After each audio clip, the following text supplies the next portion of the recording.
Doctor साहब की नाम है? मेरा नाम डॉक्टर रोहित डडवाल है। मैं MBBS MS MCH यूरोलॉजी हूँ from AIIMS New Delhi. Currently I am working as consultant urology andrology and robotic surgery at Fortis hospital Mohali. Doctor साहब आज संगरूर ਦੇ ਵਿੱਚ ਪ੍ਰੈਸ ਕਾਨਫਰੰਸ ਕੀਤੀ ਹੈ, ਕੀ ਮੋਟਿਵ ਹੈ, ਕੀ ਹੈ? देखिए, संगरूर के बीच में हमने प्रेस कॉन्फ्रेंस की है रिगार्डिंग स्प्रेडिंग अवेयरनेस स्प्रेड करने के लिए regarding robotic surgery and common urological problems.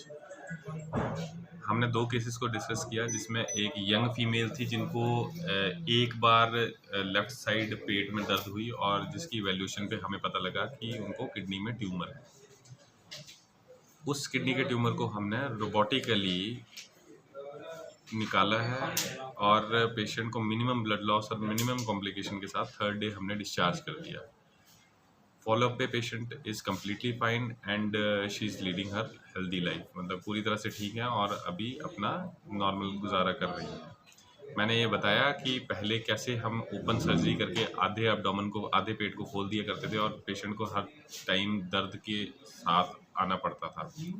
उसके अलावा मैंने ये भी बताया कि पहले इतने छोटे से ट्यूमर के लिए 4 सेंटीमीटर 5 सेंटीमीटर के ट्यूमर के लिए हमें पूरी की पूरी किडनी को सेक्रीफाइस करना पड़ता था, जो कि पेशेंट के लिए बहुत ही डेट्रीमेंटल था, क्योंकि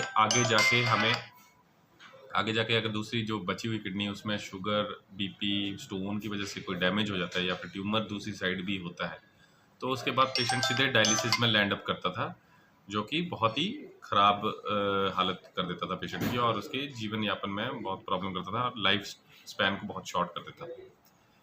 दूसरा हमने केस डिस्कस किया है, एक बहुत ही रेयर केस था जिसमें पेशाब की थैली में एक आउट पाउचिंग, एक और थैली बन गई थी, जिसकी वजह से पेशाब की थैली पूरी तरह से खाली नहीं होती थी एंड उसमें बार बार इन्फेक्शन होती थी और इन्फेक्शन हर तरह से एंटीबायोटिक को रेजिस्टेंट हो चुकी थी। तो हमने उस केस को रोबोटिकली ही ऑपरेट किया, जिसमें मिनिमम ब्लड लॉस के साथ early recovery and least complication के साथ पेशेंट को डिस्चार्ज किया गया ऑन 2nd डे, दूसरे दिन। अगर उसको ओपन करते तो वो 7 दिन के लिए कम से कम हमारे पास एडमिट रहता और 3-4 दिन तो ICU में चला जाता। तो वो पहले दिन ही चलना फिरना उसका स्टार्ट कर दिया था। ICU की तो रिक्वायरमेंट पड़ी नहीं रोबोटिक सर्जरी, पहले दिन ही चलना फिरना स्टार्ट कर दिया था। 2nd डे हमने उनको कैथर पे डिस्चार्ज कर दिया था। करंटली पेशेंट टोटली फाइन, 1 महीने के फॉलोअप के बाद वो बिल्कुल ठीक है एंड अपनी नॉर्मल जीवन यापन व्यतीत कर रहे हैं। डॉक्टर साहब जी टैक्नोलॉजी की गल कर रहे हैं कि लेटेस्ट टैक्नोलॉजी है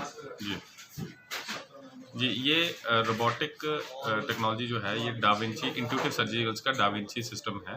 डाविंची रोबोट का नाम है और इसका XI मॉडल है, जो 4th जनरेशन लेटेस्ट मॉडल है ऑल ओवर द वर्ल्ड। ये हमारे पास फोर्टिस हॉस्पिटल मोहाली में उपलब्ध है। इससे आपका सर्जरी करना बहुत आसान है और जिसकी वजह से सर्जन को और पेशेंट को फ़ायदा होता है। मैं बताऊंगा इसका क्या है।